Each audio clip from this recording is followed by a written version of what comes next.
Today I'm coming to you from my stable floor because I want to clean my grooming kit. So it's got to that kind of time of year again where everything is super muddy, and I think you'll probably see a theme in the equestrian world of what things we do in autumn. But it's about time that I cleaned my grooming kit, and I wanted to kind of put all my brushes together.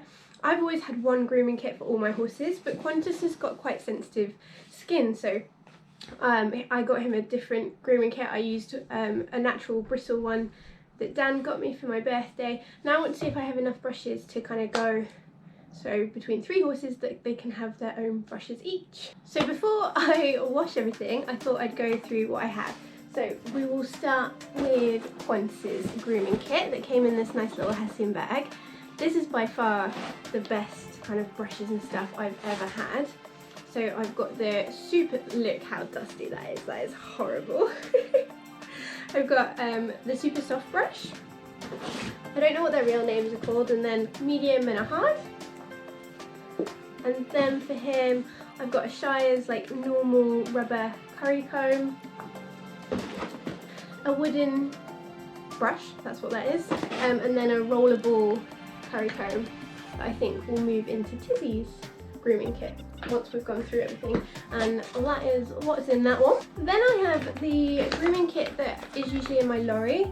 Now I haven't actually used this ever. I've used it as like a spare in case I forget my grooming kit, but I usually want my whole kit, so I was thinking these probably will be kind of the third separate kit, but they still probably need a clean. I did put them away clean, did I? There's some Tizzy hair on there. So I've got a main brush, British flag on it, patriotic. You might see my very patriotic towel here as well with the Welsh flag on. So these are the Bentley slip knot brushes. They're really good. I've had these probably about 15 years at least. I had them as a teenager. They're really, really good. But then I tried the natural bristles and they're just so much better. So I've got that. Oh, wow, it looks so diddy.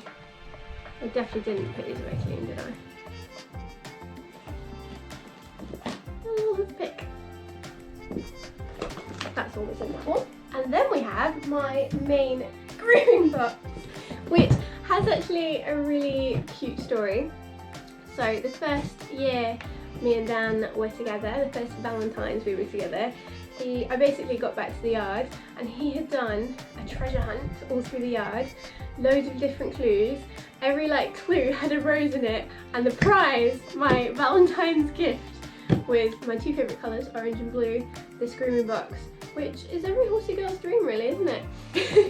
It is quite dirty. So first of all, I have this tray that is in the top, and we have got a kind of sharp hoof pick, more kind of for digging and getting stuff out, stones that are stuck, and a normal hoof pick, that can go in the hoof picks pile. I have a Swiss Army knife, which has a hoof pick in it as well. How cool is that? Thermometer, always good to know your horse's temperature. This probably looks really weird with me like peeping over my grooming box, but I don't really mind. Sharpies for labelling things, particularly when I'm at a competition. You get like a stable ID that you need to write on and put on your stable, so always come in handy. Scissors, opening stuff, doing bridle paths, tails, that kind of thing. Measuring tape, because you never know when you need to measure stuff, particularly like if I'm buying new boots or getting hoof boots or just anything basically. Tape measure, handy. And then I've got spare dog tags with my name and number on to put on any new tack or head collars, and that is the state. Oh, the little tray at the top, that's pretty minging. We have this mess in here. So let's have a little look. This side, so the side with the divider, is kind of where I put my everyday stuff in. I've got another plastic curry comb, that is particularly disgusting. Plastic comb, that's pretty grim as well, look at all the hair in there. so that is my everyday brushes side. Let's go into the mess side. Okay, a Lemieux magic brush. Can anyone make these work? I've watched people on YouTube use them, and it's like it is actually like magic. All the mud comes off. Can I do it myself? No. What am I doing wrong? Spare pads. These are the pads that I use to race. So anything basically over 64k, I'll put pads in the front. These are the ones I use. Not only just because they're blue. I mean, being blue is quite an important factor for me because I like blue. You may have noticed.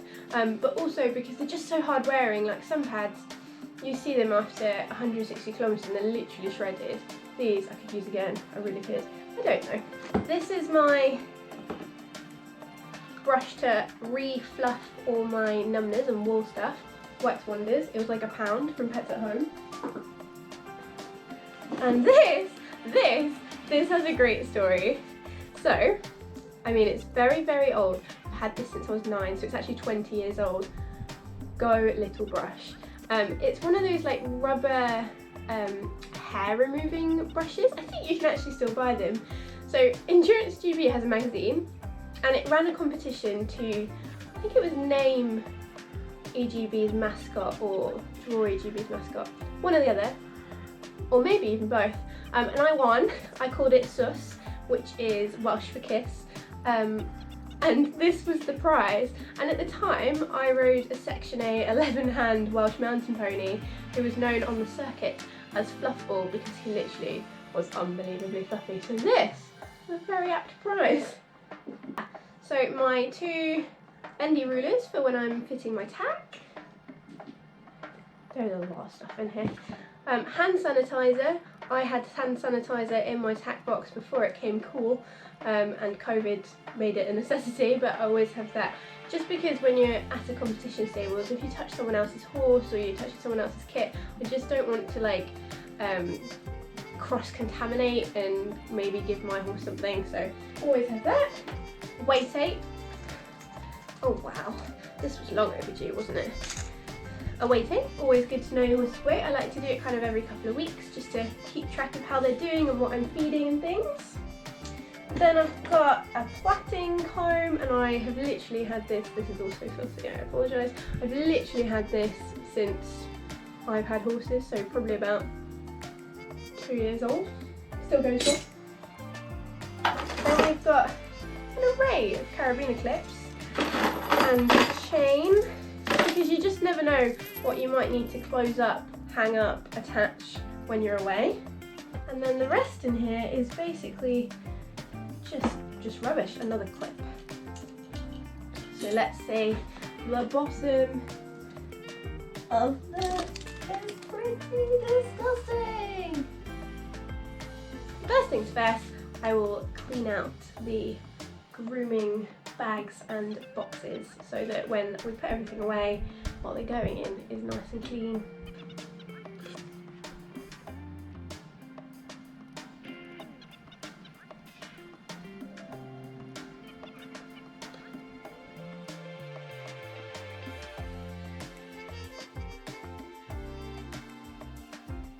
So I've got my washing bucket and my rinse bucket here, so I've just put a couple of kettles of water. Wasn't sure what to wash the brushes with.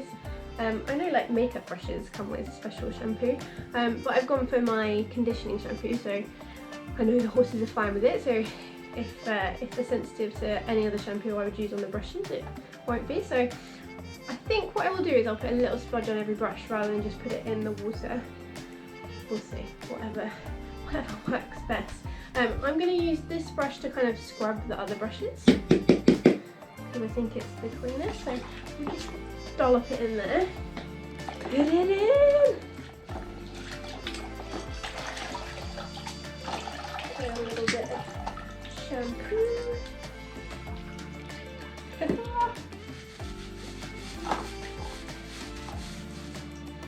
Oh, it smells good.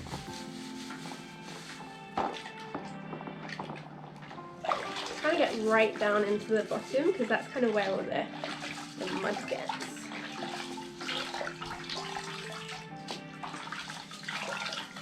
Oh, it looks quite shiny already. Okay, Then give it a dunk to rinse. Squeeze the bristles. And then I'm going to put them down, face down, so the water doesn't drip into the handles. And then once I'm done for the day at the yard, I'll take these ones home.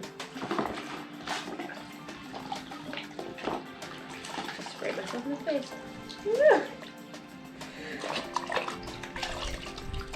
So, that is the brushes all done. Let me show you the disgusting colour of the water. Are you ready for the disgusting colour of the water? Look at that. But in contrast, my rinse bucket isn't that bad. Nice, clean, washed brushes. The hilarious part about this is I literally only use, really regularly, 2 brushes, which is this one and this one. Those 2 and a hoof pick, and the rest might as well be redundant. I've kind of allocated the groups of brushes to which horse, so once they dry I'm going to put them back in my grooming kit and they'll be all squeaky clean, ready to go on probably really muddy horses. I don't know if you can hear how windy it is outside. It's like literally whistling. So this side is going to be the brushes that I use most often. So for Azeeb, that is going to be these 2. No, Tizzy. I already can't remember, can I? So these are going to be Tizzy's. Beth, remember, those are going to be Tizzy's. And the plastic curry comb. Actually, I don't use that often, so that will probably go in that side as well. And then these are going to be Azeeb's. I didn't do a very good job of cleaning them today. And definitely the body brush, because I tend to use these 2 together to get all the dirt off, and then use this one afterwards to kind of shine them up, finishing touches. That's my grooming box, all full, much cleaner. Blue is definitely a theme. I've got too many brushes going on now. Okay, close you up. One down. Quantities I've decided I'm going to take home. Make sure it's dried properly.